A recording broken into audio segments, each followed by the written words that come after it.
Hola amigos de Wine News TV, les invito a conectar conmigo y con mis invitados en Wine News TV On The Go, un podcast que a su vez es un espacio donde aprenderás sobre el mágico mundo del vino a través de invitados de todas partes del mundo que nos contarán sobre sus proyectos para obsequiarnos de forma embotellada música, fuego y leones, como decía el gran maestro argentino Jorge Luis Borges en su poema Soneto al Vino.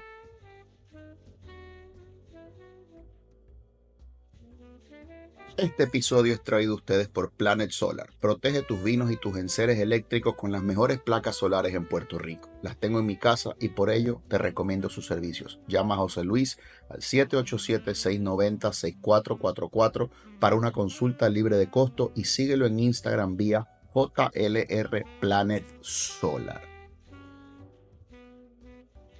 Agradezco el apoyo de Caguas Expressway, la capital Ford de Puerto Rico. Puedes buscar el carro que necesitas en su tienda en la carretera 1 de Caguas. Búscalos en las redes como Caguas Expressway y llama al 787-337-9779 para que tengas acceso al mayor inventario Ford de Puerto Rico.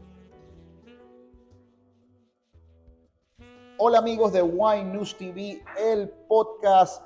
Acabo de regresar de un viaje que tuvimos con la familia por diferentes islitas del Caribe Oeste. Pasamos muy bien y estoy con el señor Javier Rodríguez en un restaurante precioso dentro del Museo de Arte de Bayamón. Gracias a Hill Brothers por esta oportunidad. Con Javier vamos a hablar un poco de la empresa Rodríguez Sanso. Yo pude probar estos vinos con Miosotis de la compañía Hill Brothers hace unas semanas y me encantaron. Hoy tenemos aquí un blanco y 4 tintos. Le preguntaba a Javier hace un ratito, oye, ¿has venido a Puerto Rico? Y me dice, claro, media docena de veces. No es muy difícil venir a Puerto Rico. Y es encantador y siempre es un placer volver. Cuando tú ves en tu agenda que dice, bueno, los viajes de las próximas semanas y meses, ves Puerto Rico por ahí, te alegras un poco. Bueno, de hecho tengo a mi hija mayor conmigo y me dice, ¿qué viajes voy a hacer yo? Todos menos Puerto Rico. Ese es mío. Ese es mío. Qué placer conocerte. Igualmente. Qué placer conocerte. Cuéntame un poco del proyecto Rodríguez Sanso. Me estabas hablando hace un poco que es una sociedad y es una sociedad con una persona muy importante en tu vida.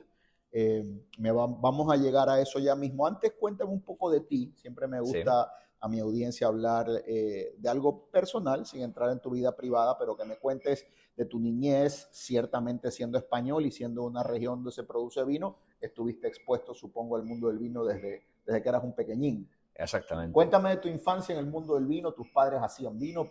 ¿Eran tomadores de vino? ¿Cuál fue tu primer contacto, si se quiere? Bueno, mis abuelos sí que tenían su propia producción de vino local, que se vendía de forma local. Luego mis padres ya no, ya eran viticultores, agricultores y de hecho, pues en diferentes aspectos, porque mi madre sí era del mundo de la viticultura, pero mi padre era herrero realmente. Entonces, bueno, yo he tenido una juventud, infancia variopinta, porque tan pronto aprendí a manejar un tractor como a soldar con cualquier tipo de elemento, ¿no?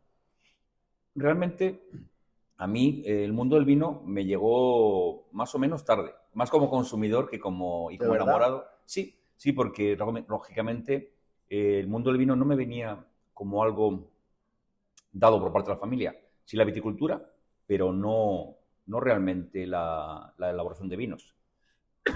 Fue realmente ya cuando empecé la carrera, porque yo realmente quería dedicarme al mundo de los animales. A mí me encanta la naturaleza. ¿Ya? De hecho, si tú visitas... ¿Querías ser veterinario? Yo quería ser veterinario, pero en mi casa no había... Mi padre ya no estaba y no había dinero para poder mandarme a estudiar a León, porque en Valladolid, donde soy yo, no hay veterinaria, hay ingeniero agrónomo. Entonces dije, bueno, pues no puedo, me dedico a las granjas y a los animales, que es mi pasión. Y ahí aterricé en Francia la primera vez y con varios amigos que tenían bodega y se me daba bien lo de catar. Me gustaba el mundo del vino, me gustaba toda la parafernaria, todo el amor, la pasión que se le daba a todo y que no encontraba en otros sectores. Y ahí me empecé a entrar ese cosquilleo. Digo, esto es mucho más. ¿Qué es esto? ¿Los 80? ¿Es década de los 80? Sí, década de los 80. Y entonces ya decidí especializarme en el mundo de la viticultura y de la enología. ¿Recuerdas si tuviste algún vino, no? Casi en todas las entrevistas hago esta pregunta. E incluso se la hago a personas que tienen como negocio el vino. ¿Tuviste algún vino que fue un parteaguas, un antes, un después, una epifanía, ese vino que tal vez te sirve como estandarte para tratar de emularlo, homenajearlo? Yo tuve un vino así que me definió, que fue un vino del Priorato, que hace 20 años un poco me cambió la vida y dije, aquí hay algo, como lo que tú me acabas de decir, un cosquilleo. Sí. ¿Tuviste algún vino así?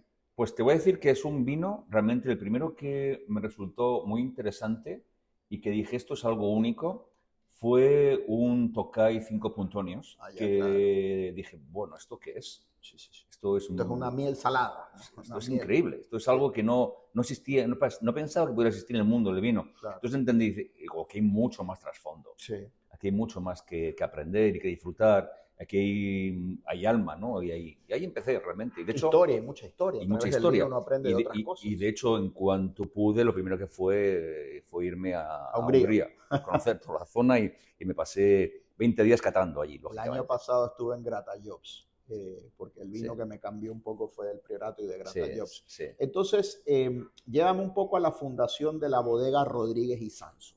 Pues yo, lógicamente, empecé como enólogo y gerente en varias bodegas cuando acabé mi carrera y estuve una serie de años, monté incluso una bodega con otros socios, una de ellas que mantengo como asesor, me mantengo como asesor en ella, que es Bodegas Lustau de Jerez. Claro, la conozco. Conoces bien, ¿no? Sí, me encanta el Jerez.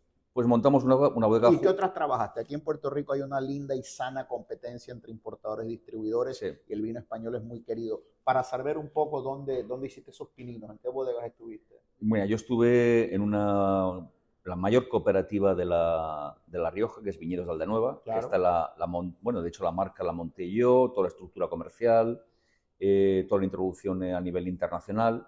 Y luego monté Bodegas Viñarminia. Ah, muy bien. Sí, de hecho yo era accionista. ¿Ya? Luego ya vendí mi parte y ya monté lo mío, en el 2003 con mi mujer. 2003, llévame ahí, o sea que usted con su esposa tiene una sociedad matrimonial y una sociedad empresarial. Exactamente. Todo muy bien dividido, pero todo muy compartido. ¿Cuántos hijos tiene? Pues tengo 2 hijas y un hijo, y ya mis 2 hijas también trabajan conmigo. También, y ellas sí son Rodríguez Sanso. Esta es que son Rodríguez Sanzo. O sea que ellas las etiquetas le tachan el I y están sus dos apellidos. De hecho está el Rodríguez Sanzo porque es mi mujer y yo, lógicamente. Claro. Entonces, bueno, pues es la idea de 2, una familia de 2, ¿no? Qué lindo.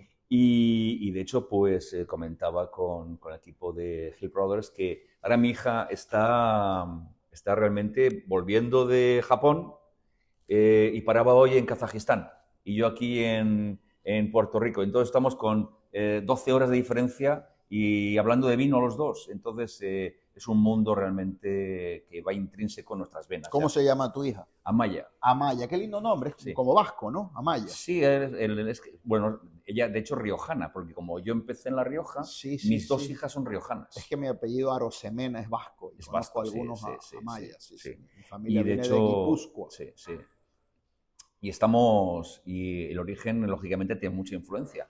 Y de hecho, lógicamente, pues Rioja lo tengo en el corazón también. Sí, lindo lugar y tengo yo también España en el corazón. Vamos a hablar entonces ahora de los vinos.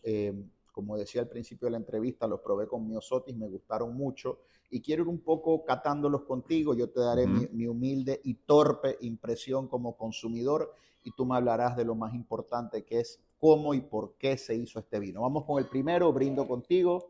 Es un placer estar contigo. Este vino es único, esto es una botella muy bonita, cerrada con cierre en cera, dice Rodríguez y Sanso, bajo velo, ya nos explicará Javier lo que quiere decir.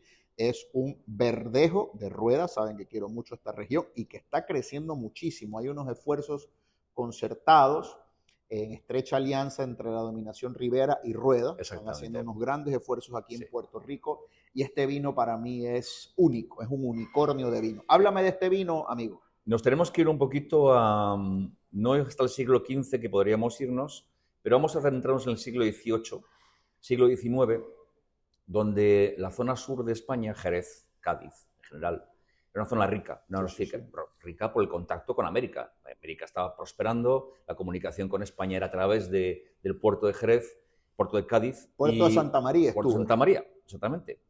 Y los vinos de Jerez estaban algo como muy dentro de la parafernalia y del consumo diario.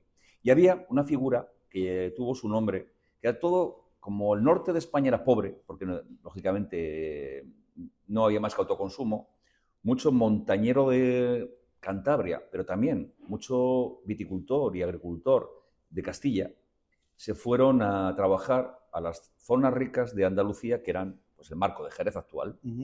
Y estos eran los que se denominaron los jándalos, que eran individuos del norte que fueron a hacer sus Américas al sur de España y volvieron con sus dineros, ¿no? Y sus influencias. Y una de esas influencias eran los vinos jerezanos y su control del bajo velo. Esto hizo que Rueda, durante una época del 18-19, tuviese grandes vinos bajo velo con crianza biológica y crianza oxidativa. Y de hecho, pues algunos se han mantenido, pero sobre todo luego se fueron perdiendo, se destinaron más para temas muy concretos o incluso muy gastronómicos, en función de algo mucho más, menos romántico, como eran los vinos fáciles de beber, afrutados, del día a día, y se perdió este mundo de crianza biológica bajo velo. Claro. Háblale tal vez a los que nos escuchan que no saben lo que es un jerez que se hace con el método de bajo velo, en qué consiste, qué le aporta al vino y luego lo catamos. Claro. Los vinos para su fermentación tienen varias fermentaciones o varias crianzas en función de su estilo. Todos los vinos tienen una una fermentación alcohólica. Esto es, todos los azúcares de la uva, a través de unas levaduras, se transforman en alcohol. Algunos vinos, todos los tintos o casi todos los tintos y algunos blancos, hacen una segunda fermentación que es la maloláctica. Esto lo que hace es un ácido inestable se convierte en un ácido estable. En los tintos es casi siempre, en los blancos algunas veces. Y luego las crianzas es cuando ya pasa por un proceso de crianza que puede ser en barrica, puede ser en depósito, habitualmente es en barrica, y hay dos tipos de crianzas básicas. La biológica, que es una crianza en la que el oxígeno no tiene contacto prácticamente con el vino. ¿Por qué? Porque hay una serie de levaduras, en este caso sobre todo la zona del sur, que es la Saccharomyces viticus, entre otras, que forma una especie de nata o capa en la parte alta del vino y lo protege de la oxidación.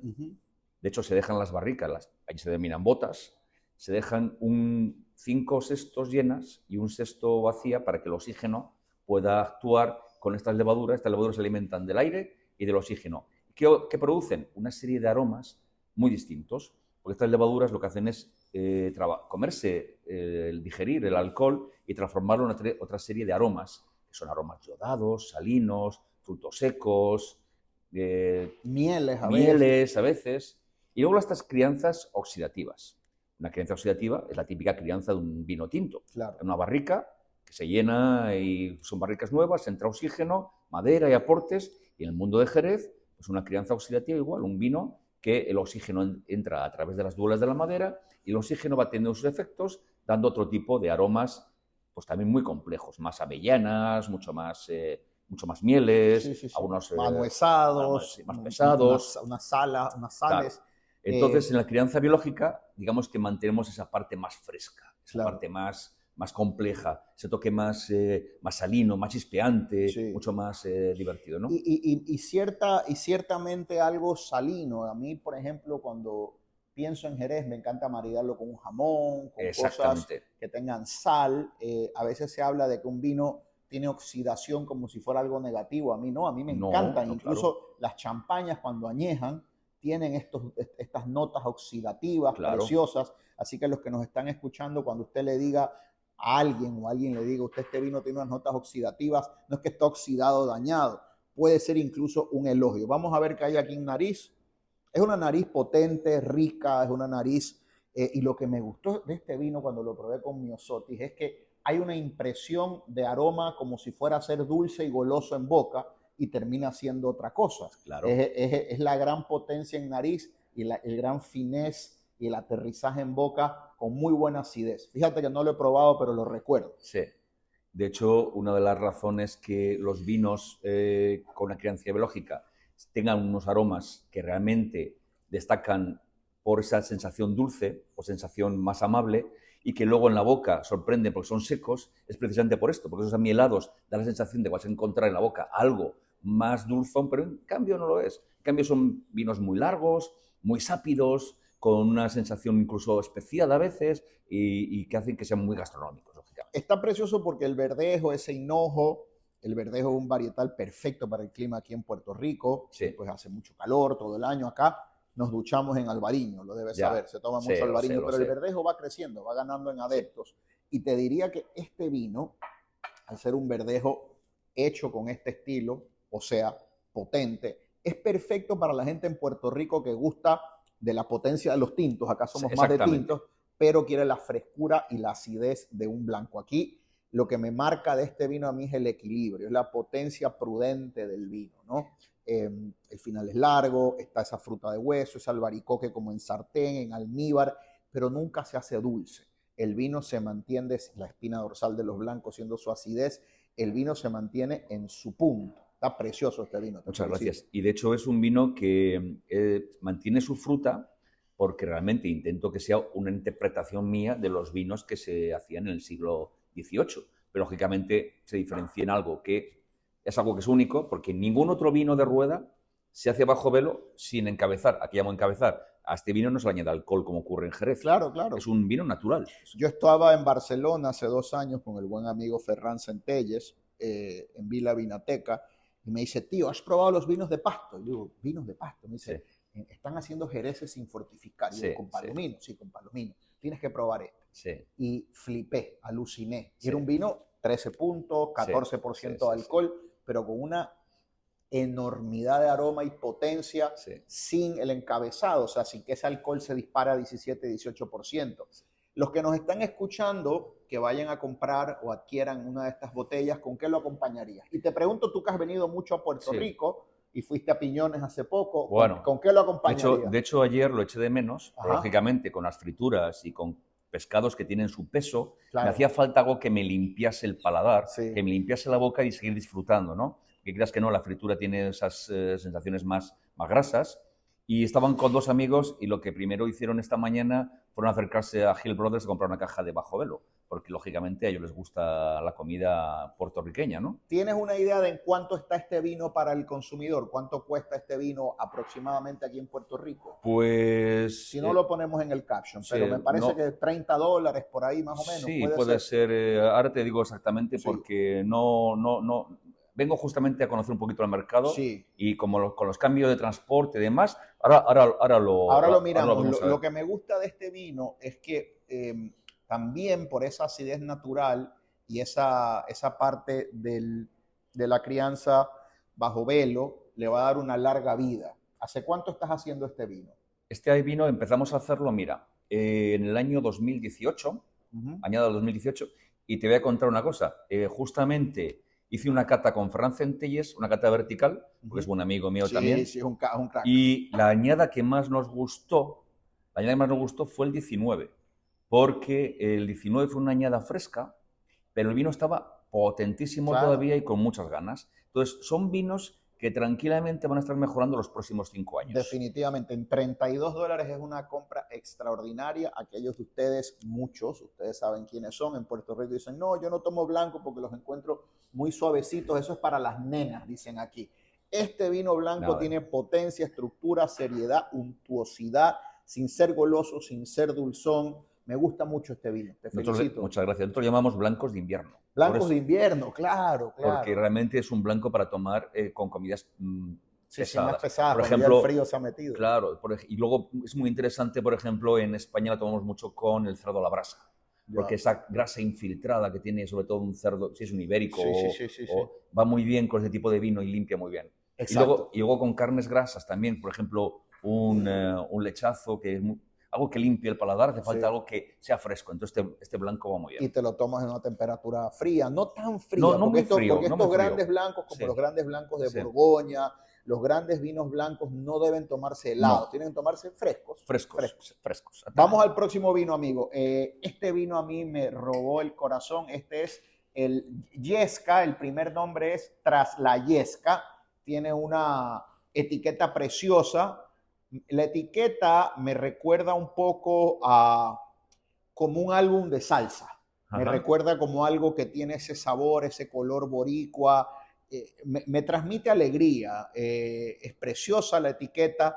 Háblame de la etiqueta y luego vamos al vino. Bueno, pues la etiqueta, que yo aparezco en la etiqueta, pero ¿Eres no, tú? soy yo, Ya. soy yo, pero no es nada de narcisismo. Te voy a contar yo la película. Pero ¿por qué va a ser narcisista si no te has hecho como Brad Pitt? No, ¿Eres no, tú? no. Soy yo, Un poquito más joven estabas aquí. No tenía canas, no tenía canas. Ya, ahí, ya, no ya. tenía canas ahí. No, pero yo me veo más guapo que ahí. Pero bueno, eso otra tema. te ves mejor en persona que en eso. Te he dicho salsero en la cara. Bueno, yo te voy a contar, porque este sí que es un vino que lleva mucho más trasfondo de lo que la etiqueta propiamente dice. La yesca, que aquí tiene otras connotaciones y en España también tiene sus propias connotaciones, realmente es un hongo, es una enfermedad que está destruyendo los viñedos en Europa. ¿Ya? Es un hongo que se sitúa en el sistema vascular de las cepas y las obtura y la ponerse roja, de ahí la etiqueta que sea colores rojizos, y se termina muriendo. No hay un tratamiento, no hay un tratamiento que lo cure. La única forma que hay es control sobre esos hongos. Esos hongos viven en el suelo.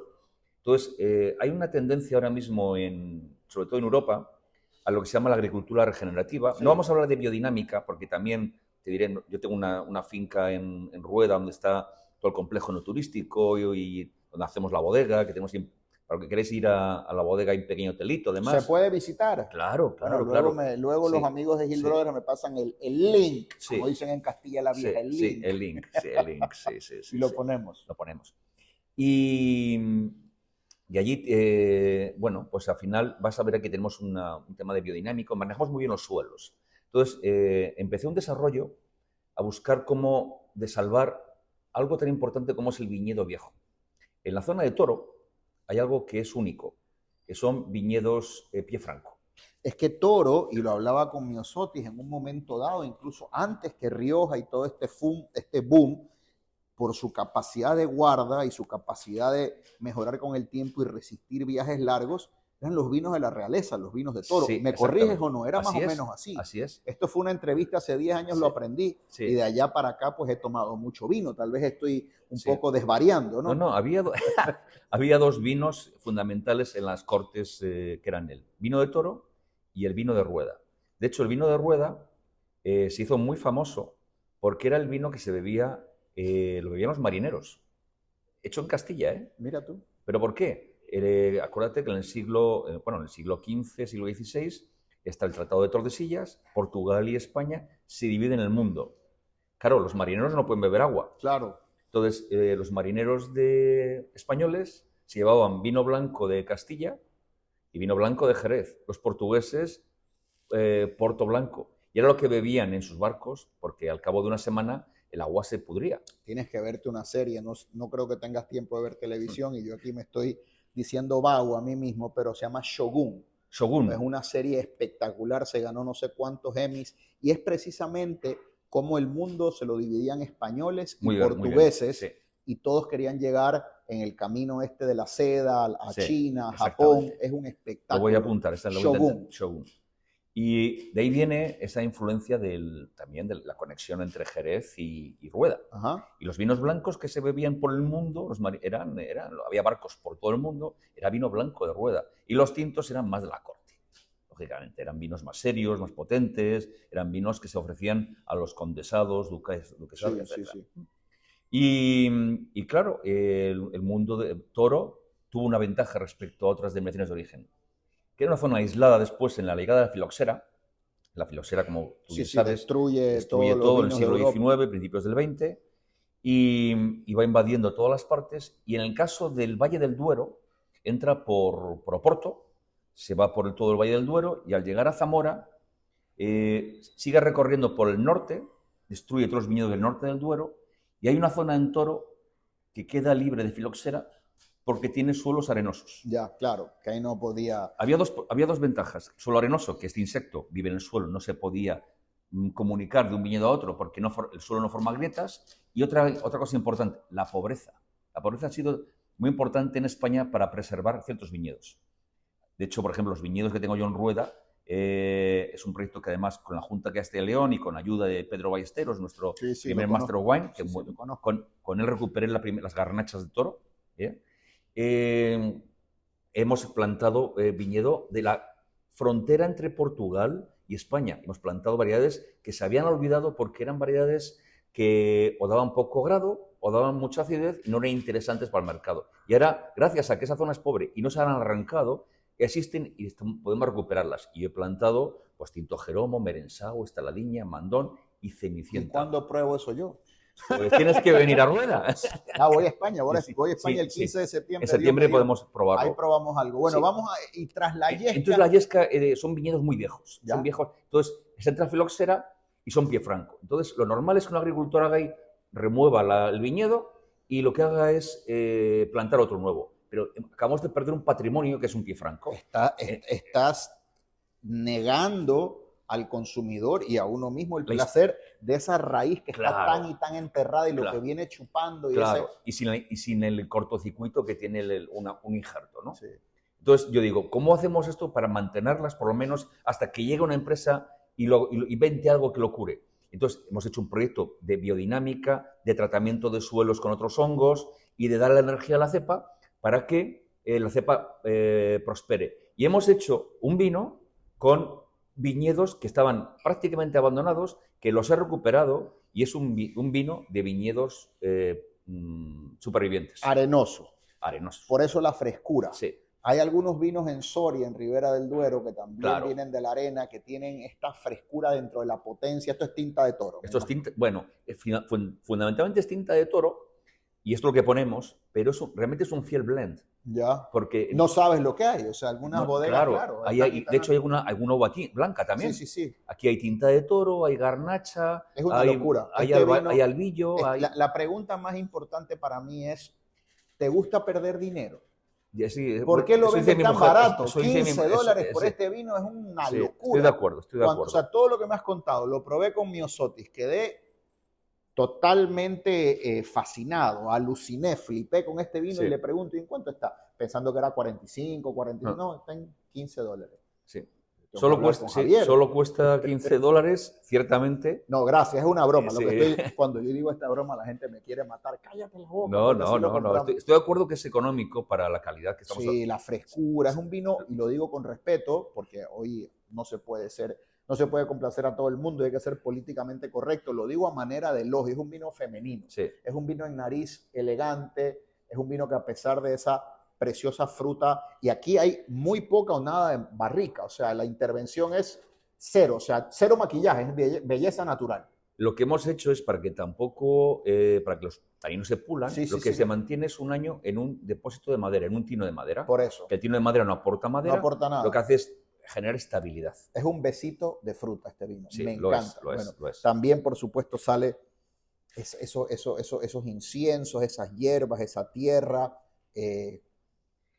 Y luego el año en ese tino de madera le hace también un vino sostenible y que en el tiempo, es decir, que va a ser un vino que puedes, aunque sea fruta, no es un vino que bebas hoy y mañana no puedas beberlo dentro de 2 años. No, este vino va a estar evolucionando perfectamente en los próximos años, lógicamente va a cambiar hacia otros perfiles, ¿no? Es una belleza de vino, Javier, de verdad que... y al final tiene una nota secante, hay algo placenteramente verde, placenteramente fresco, hay una salida de boca levemente amara, pero que recoge y te provoca comerte algo, te provoca ir por un pedazo de carne, aunque esto es tan suave y delicado a pesar de su potencia, que incluso puede ir con un pescado graso, yo creo. Sí. Me parece el toro más aborgoñado que he probado. Muchas gracias. Muy delicado. ¿Te gustan los vinos de la Borgoña? Sí. Es muy delicado. Sí. Y tiene también cierta, me imagino por la viña vieja, salinidad, al final mineralidad. Eso es porque es el sur del Duero en Toro, y como el norte del Duero, que hay más arcillas, vinos más poderosos, más intensos, son suelos cuaternarios. Ya. En el sur del Duero son los suelos terciarios, suelos del Cretácico. Entonces hay son suelos mucho más degradados, entonces hay mucho más mineralidad. Sí, es impresionante este vino por el precio. Los que me están escuchando, hagan sus gestiones.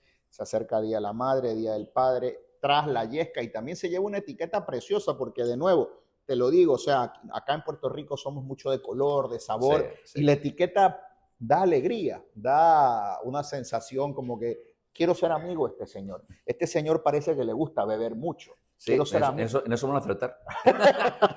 Vamos al próximo vino, Tras la Yesca, una delicia. Este también es otro que me fascinó. Cuéntame un poco la historia, el behind the scenes de Las Tierras El Pego. El Pego. Bueno, este entra dentro de la estructura, volviendo a lo que tú has comentado, la estructura borgoñona.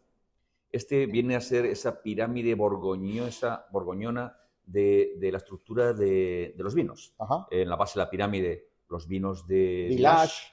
Era el primero, tal vez Tras la Yesca es el Village. Realmente el Tras la Yesca realmente sería un village, pero realmente como es una línea de fruta, la sacamos un poco distinta porque es más un tema de recuperación de viñedos, pero bueno, podría ser también. Pero el que vamos a probar ahora sí que es un village. De hecho, el pueblo se llama El Pego. El Pego, ¿ya? Entonces, en la etiqueta vas a ver lo que es el mapa del pueblo con sus 3 parcelas donde conseguimos el vino. Y entonces este es que es un vino de village. Y eso, el Pego, ¿por qué es famoso en Toro? Porque es un pueblo que está muy alto, 850 metros de altitud. Altitud en una zona cálida o de vinos con potencia, como es Toro, implica frescor. El frescor lo puedes conseguir con variedades, lo puedes conseguir con suelos o con altitud. En este caso nos vamos a suelos también degradados, pero también con altitud. Y esto hace que el vino tenga un carácter distinto. Aquí sí, lógicamente, nos hemos ido a hacer una elaboración, una crianza algo más clásica. Aquí sí que hay barrica bordelesa de 225 litros, roble francés y roble americano.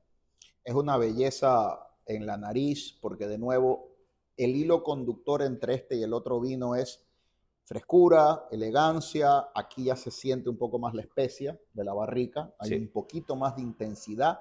Tal vez si el vino anterior era para almorzar o para copiar, este ya puedes cenar con él. Es un vino que va a tener un poquito más de guarda, pero la mineralidad presente, otra vez una mineralidad que cuesta precisar un poco lo que uno detecta. Incluso hay unas notas, están los balsámicos, están todos esos inciensos. Hay unos regalices. Sí, está todo eso. Sí. Cuando se habla de balsámicos, no es vinagre balsámico, son inciensos, son aceites aromáticos. Y algo muy importante en todos los vinos. Hay una terrosidad, hay una sensación salvaje y elegante a la misma vez. O sea, está la viña con su parte dulce de la fruta y su parte verde de la hoja, si se quiere.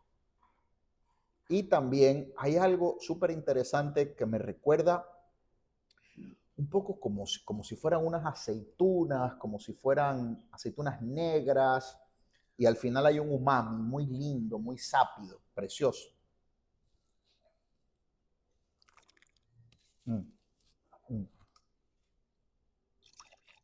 Y este vino está en $18. Una barbaridad lo que es por este precio este vino.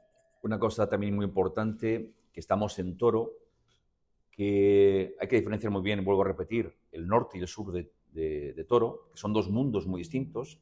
Y fíjate que en todos los vinos que estamos probando hay frescor.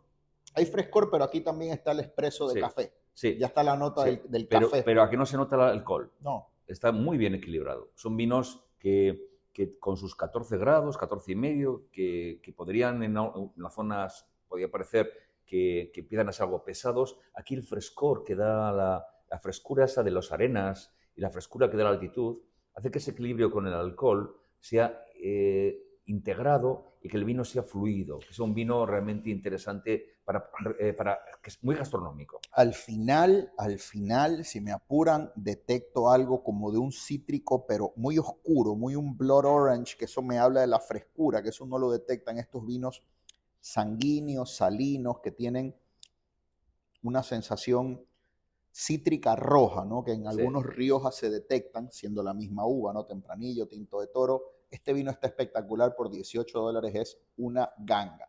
Es más, usted se podría comprar Tras la Yesca y Las Tierras El Pego por menos de $40 los dos. Así es. Es una gran compra.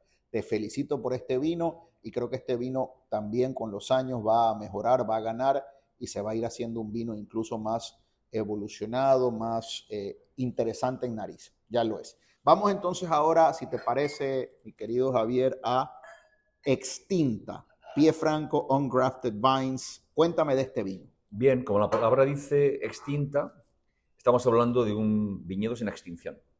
Como bien sabes, desde más o menos 1960 está prohibido plantar pie franco. O sea, pie franco, para aquellos que a lo mejor no sepan lo que es variedades europeas que se plantan directamente sin la ayuda de un injerto o raíz de planta americana. Que se hizo todo eso en la época de la filoxera, luego se trajo este pie americano para combatir la filoxera y entonces tenías, digamos, unas viñas alteradas. Si se Exactamente. No deja de ser un cortocircuito entre el terruño y la cepa.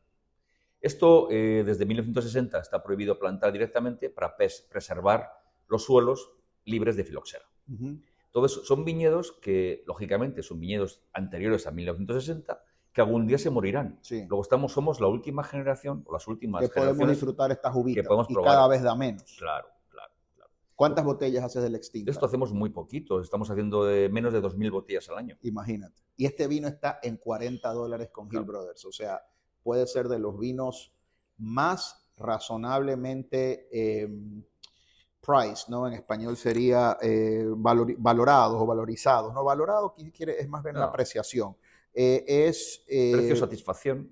Sí, no, la palabra que estoy buscando es marcados, ¿no? El precio se marca. De los vinos de pie franco, de viñedo viejo, de toro, con el precio más razonable del mercado, de los precios más razonables en el mercado, porque, de nuevo, uno pensaría, típicamente un vino de toro de este precio reserva una potencia y una fruta exuberante, pero aquí hay elegancia. O sea, sí. Lo primero que detecto en nariz es elegancia, frescura, la altitud.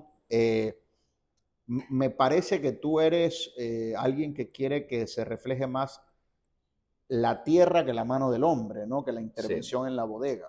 El hombre está para interpretar el suelo, interpretar el vino, por supuesto. Si no, y de hecho todos mis vinos tienen una marca común, que es mi forma de elaborar. Pero lo más importante, lógicamente, cuando hablamos de terruño, hay veces que la gente se olvida de la mano del hombre. El terruño es el suelo, el clima, el año, pero no nos olvidemos de la influencia del hombre manejando ese viñedo. Nosotros hacemos un manejo de viñedo con agricultura regenerativa que hace que el suelo esté vivo. Ese suelo vivo hace que los microorganismos actúen de otra forma, las levaduras sean propias. Y todo eso hay un conjunto que hace que las uvas sean mucho más equilibradas. Luego tenemos una elaboración integral. ¿Qué significa esto? 100% en madera.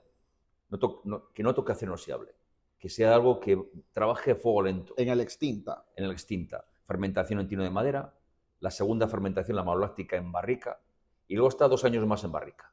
Todo eso hace que el vino se vaya ensamblando poco a poco. Toda esa carga tánica que tiene al principio. Pero madera de primer uso, no es primer uso, no porque es primer uso. Lo redondea, lo afina, lo hace más elegante. ¿Americano o francesa? Hacemos francés y un poquito americano. Por eso, pero aquí lo que prima ni siquiera es la fruta, es el suelo. Es el suelo, sí.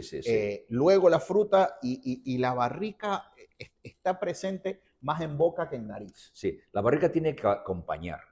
Nosotros hablamos de que la barrica acaricia los vinos. Sí. Por mucho tiempo que esté, tienes que buscar, de hecho hacemos la crianza en barricas grandes, barricas de 500 litros. Claro. ¿Para qué? Para que no sobresalga. No la contamine tanto. Claro.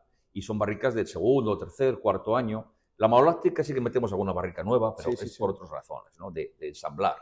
Y luego esto hace que el vino sea también, pues que se vaya madurando, porque los vinos de toro necesitan tiempo, son vinos con mucha carga tánica, entonces hay 2 formas de madurarlo, o trabajando la madera, que hay una oxigenación a través de la madera, que hace que esos taninos se vayan ensamblando y se vayan polimerizando, o tienes que mantenerlos un montón de años. Aún así, estamos hablando de que las añadas del mercado, ahora estamos con la añada 2018, que son añadas 17 y 18, las añadas que están en el mercado. Por eso, este es un vino de 8 años y tiene el nervio de un vino de 2 años. La fruta está muy viva, muy presente, el tanino aún bien vivo, bien marcado, y el final es largo. Aquí estamos hablando de un final, de un paso por boca más largo que los anteriores. Obviamente estamos un vino más trabajado, si se quiere, con una fruta más vieja, más concentrado, pero no se pone en ningún momento con su 15% de alcohol ni alcohólico, ni dulce, ni goloso. Es un gran vino. Te felicito. Sí, muchas gracias. Vamos entonces al último vino de la entrevista. Este tiene también una botella súper interesante, el Rodríguez Sanso Wisba. Y aquí hay un añejamiento en barrica de whisky o algo así. Cuéntame la relación con el whisky. ¿Eres whiskero tú entonces? Cuéntame cómo nace este proyecto, porque es un poco lo que hiciste con el Verdejo, crianza oxidativa, bajo velo, y entonces, ¿qué te da por hacer esto? Bueno, realmente empecé con el tinto.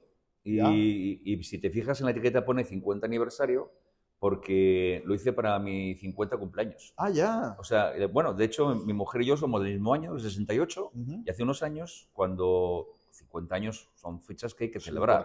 Y, hombre, un enólogo, ¿qué tiene que hacer? Un vino para sus amigos, ¿no? Por supuesto. Entonces, lo que hice fue elaborar un vino para mis amigos y la familia. Y tus amigos son whiskeros, por eso le hiciste este vino. ¿O tú eres whiskero también? No, somos de todo aquello que nos aporta felicidad. Ah, el whisky es una parte. Sí, claro, por supuesto. Claro. Y entonces está buscando algo que realmente fuese distinto. ¿Por qué las barricas de whisky son distintas? Como tú sabes, las barricas se tuestan. Y hablando con tus seguidores, las barricas se tuestan para que los taninos sean más blandos, sean más complejos. Una barrica sin tostar da mucho tanino. Pero si los tostamos demasiado, salen torrefactos, salen cafés, que es lo que buscan en el whisky. Cuanto más tostemos una barrica, los taninos de la barrica van a ser más amables, más cremosos, más redonditos, van a aportar más complejidad. Melositos. ¿Pero qué problema tienen? Que van a aportar aromas más demasiado a café, a torrefactos, a humo, que es justamente lo que están buscando, en el caso nuestro, algunas destilerías de Highlands, de Escocia. Entonces lo que hacemos es un acuerdo con ellos en el que se llevan barricas nuevas, muy tostadas, y nos las devuelven después de 2 años. Con lo cual, el whisky ha extraído ese exceso de torrefactos y nos deja una barrica blandita, con muchos aromas, pero sin sobresalir los aromas especiados. De fondo, yo también en mi juventud y antes de mi juventud, acaso cuando no se podía tomar, a los 15, 16 años, yo era whiskero, tomaba whisky, era mi bebida favorita. Ahora, evidentemente, es el vino. Y se percibe a lo lejos, muy en lontananza, como quien ve la costa desde un navío. Un recuerdo, ¿verdad? Un recuerdo de whisky. Porque están haciendo y están experimentando en Estados Unidos algunas bodegas que hacen bourbon age y tú en la nariz dices, puf, esto es bourbon. O sea, aquí, desde que lo probé, es un dejo, ¿no? Es un apunte. Claro. Es como si fueras a algunos vinos blancos a mí, del Priorato sobre todo, me tienen una nota como a ron, como a la fermentación del ron por la barrica, ¿no? Y aquí la presencia del whisky está como a lo lejos, es vino. Claro. Y tiene ese tostadito. Pero es por el tipo de barrica. Al final el whisky sabe a whisky gracias a la barrica. Aquí lo que recuerda al whisky es la barrica que hemos usado, que se usa una barrica muy tostada, que no tiene nada que ver con la de Bourbon. La de Bourbon es muy tostada, demasiado. De hecho, el tipo de tostado para la de Bourbon es alligator, porque raja por dentro la barrica, de tan tostada que es. Claro, eso al vino lo machaca y el Bourbon no va a conseguir quitar para nada ese exceso. En cambio, en el whisky, el tostado es más ligero y sí que conseguimos que el whisky limpie ese exceso de tostados. Y luego usamos una variedad potentísima, como es una tinta de toro, con lo cual queda domada, queda ensamblada con ese contacto con la barrica de whisky. Hemos conseguido algo único porque, de hecho, es el único tempranillo, el único vino español criado en barrica de whisky. Por eso, esto es algún experimento más, si se quiere, del Nuevo Mundo y concretamente de Estados Unidos. ¿Cuál ha sido la recepción? Porque ustedes allá en la madre patria con el tema del vino son bueno, digamos, muchos son clásicos, otros son pues muy cuidadosos con no copiar, entre comillas, las cosas de los americanos. ¿Cuál ha sido la recepción? Bueno, realmente aquí la recepción ha sido que es nuestro vino, el único vino realmente que vendemos por cupos. Ah, ¿de verdad? Sí, es el único vino en el que tenemos mercados que no hemos ofrecido porque no tenemos vino suficiente. Ya. ¿Cuántas botellas haces de esto, más o menos? Estamos ahora ya, este año nos vamos a poner unas 50.000 botellas. Wow. Que no está mal. No está nada mal. No está nada mal. Claro. No está nada mal. Y estamos hablando que es un vino que realmente ha funcionado y funciona cada día mejor. Pero no solamente es porque la importancia en la barrica de whisky no es que lo ponga en la etiqueta, no es lo importante, es el efecto que hace sobre el vino. Es un vino que gusta a los amantes del vino, que gusta a los amateurs, el que dice que no es consumidor de tintos, que solo de blancos, lo prueba y dice, ah, pero este tinto sí me gusta. Claro. Al que es un enamorado de los tintos dice, yo no voy a probar un tinto en barrica de whisky porque eso me suena raro. Lo prueba y dice, oiga, si está bueno. Sí. Y aquí, si había un hilo conductor en los 3 anteriores tintos, acá tienes un estilo distinto. Esto ya no es femenino, es masculino. Sí. Hay más potencia, fruta negra, incienso, especias. Obviamente esa barrica de whisky le va a dar ese elemento que es más gratificante al denominador común de los tomadores, que tal vez los otros vinos, los primeros 3, que son vinos de paraje, vinos de terruño, vinos minerales, vinos, si se quiere, dentro de la potencia de su fruta, austeros y delicados, pero deliciosos. Este último, si se quiere, es un sabor más comercial, ¿no? Que le puede gustar a alguien que solo toma, digamos, Napa Valley. Sí, este es un vino mucho más a gusto de la mayoría. Es decir, es un vino que gusta, como te he dicho, a los expertos en vino, porque tiene de todo. Tiene esa fruta negra. A mí me gusta mucho la tinta de toro aquí, ese aroma a globulina, me refiero a sangre, ¿no? Ese toque metálico de hierro. De hierro, que también lo tiene, lo cual implica que tiene raza. Pero, por otro lado, y es aterciopelado, pero por otro lado redondo. Y nunca llega a ser dulce. Nunca. Nunca llega a ser dulce. No lo es, y está en $40, al igual que el Extinta. Sí. Siempre hago esta pregunta de salida, ¿no?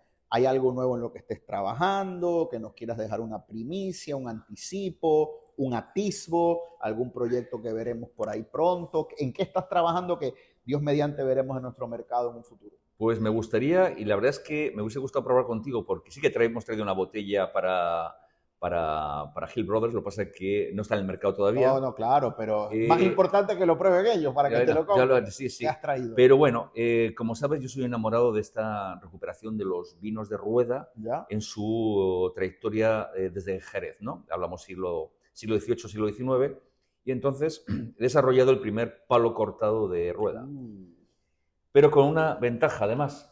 Los palos cortados, como ves, son variopintos, porque siempre tienen una crianza biológica y una crianza oxidativa. Tiene una mezcla de las dos vidas o del vino. Y cada uno tiene su receta a la hora de elaborarlo. Aquí lo que he hecho es un palo cortado, es un año de crianza biológica. Pero con palomino. Con verdejo. Con verdejo. En Rueda. Y sale como Rueda, ¿eh?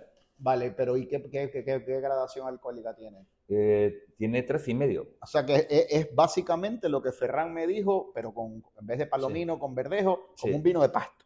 Pero el vino de pasto es un vino fino que no tiene crianza oxidativa. Este sí que tiene crianza oxidativa. Ah, ya. Entonces es una crianza oxidativa de 2 años, 3 años. Entonces lo iba a haber sacado el año pasado. Habla con los amigos de Gil, cuando lo abran, cogen un gotero y me separan un gotero. Pruebo de gotero. Aquí sí que hemos hecho los 2.000 botellas por una razón fundamental. Después de hacer este vino, como es un palo cortado del norte, lógicamente yo no puedo poner palo cortado en la etiqueta porque es una categoría de Jerez. Claro. Entonces la marca que hemos registrado es Palo Norte. Palo Norte, me encanta, qué bien. Y curiosamente, como conoces bien la zona de Rueda, allí todos los pueblos por dentro están soterrados de un montón de cuevas, de bodeguitas. Claro. Y bueno, algunas se cerraban. Unos calados. Algunas se cerraban porque había que poner una calle por encima y claro, los camiones podían hundirlas. Y de repente ves huecos, los respiraderos. Sí, y los respiraderos, entonces se echaban de tierra a la arena. Sí. Vale, pues una de esas casas que era de mi abuelo, la compró mi primo, y porque la teníamos cerrada. Y entonces una de las calles la han transformado en un parque. Y dice, bueno, pues vamos a abrir uno de los caños. Llevamos caños a una de estas cuevas. La abrimos, sacamos la arena y aparecen 7 barricas bajo arena. ¿De qué año eran estas barricas? De más de 100 años. No puede ser. De más de 100 años. Y eso sí que vamos a probar, cuando vayas por Rueda, un botecito, vamos a probar vino de 100 años. Pero ¿y qué es? ¿Verdejo? Y eso sí no lo sabemos. No se sabe, claro. Ahí es una mezcla de variedades, pero... Sí, claro. Qué entonces, pregunta tonta. Es un vino que de estas 7 barricas... ¿Y de qué color? Dorado, intenso. Alguno a caoba, alguno tenía color caoba. ¡Qué locura! Lo vas a probar. ¿Y todavía te queda? Claro, lo que he hecho en ese vino es, lo pasé a garrafones, lo que se llaman... sí, lo sé exactamente. Tamajuanas. No, lo tengo separado Y entonces tengo ahí como unos 1.200, 1.300 litros que salieron separado por cada barrica con su numeración. Y el Palo Norte lleva un 10% de un vino de centenario. ¡Wow! ¿Y en cuánto lo estás vendiendo? O sea, eso Ese es una vino, joya. aquí, 100 euros. Claro, en España está a 100 euros. Me imagino, viste, clavado, Sí, no puede sí, costar sí, menos. Pero sí. qué tesoro eso que Un encontraste. tesoro. Luego mándame, tiene fotos, videos. Sí, claro, claro. Envíamelo, por Sí, favor, y nos claro. veremos Sí, allí. sí, sí. Javier, te agradezco a Hill Brothers, a los que me están escuchando. Estos vinos están extraordinarios, vinos de enorme calidad, repasando los precios, el vino blanco en 33, una delicia, algo totalmente distinto. Tras la Yesca en 14, 15 dólares es una compra insuperable. Las tierras, el pego por 17, 18 dólares creo que es el steel, ¿no? La joya, o es para comprarlo por caja. El extinta en 40 dólares, como les dije, creo que es de los vinos de viñedo prefiloxérico disponible en el mercado, reserva, de una denominación tan conocida y querida como Toro, con uno de los precios más razonables que puedo pensar, ¿no? Y por último, probamos un proyecto único que dice Whisba, me imagino que es Whiskey Barrel. Whisky Barrel, de ahí viene el Whisba. Por 40 dólares también, delicioso. Javier, te deseo el mayor de los éxitos en esta estancia. Muchas gracias por vuestra hospitalidad. En la bella Borinquen, y espero volverte a ver en España, Dios mediante. Espero que sí. Salud, amigo. Salud. Gracias a todos los que sintonizaron. A todos los espero por allá. Así será. Recuerden seguir la página de Hill Brothers, también Rodríguez y Sanso, por supuesto, las voy a dejar en el caption. Y de a poquito ustedes entender que en el mundo del vino lo importante no es la meta o el destino, sino el viaje y el recorrido, una copa a la vez. Gracias por su sintonía. Recuerden suscribirse y compartir esto con quien ustedes entiendan le pueda ser de utilidad. Será hasta la próxima. Adiós.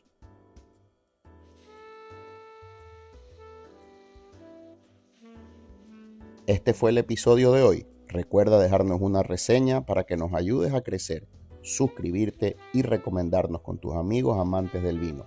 No importa cuán avanzado estés en el recorrido de enamorarte de aquello que decían sobre el vino. Son uvas transformadas en poesía. Aquí hay espacio para todos. Salud y como siempre, dale share.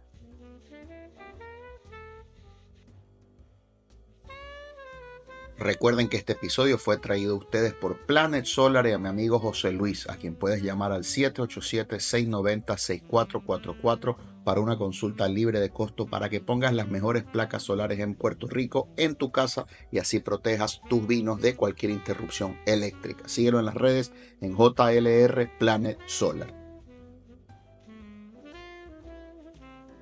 Y recuerden que en Caguas Expressway, la capital Ford de Puerto Rico, vas a encontrar el carro que necesitas. Llega hasta su tienda en la carretera número 1 de Caguas. Búscalos en las redes como Caguas Expressway y por supuesto llama al 787-337-9779 para que tengas acceso al mayor inventario de Ford en Puerto Rico.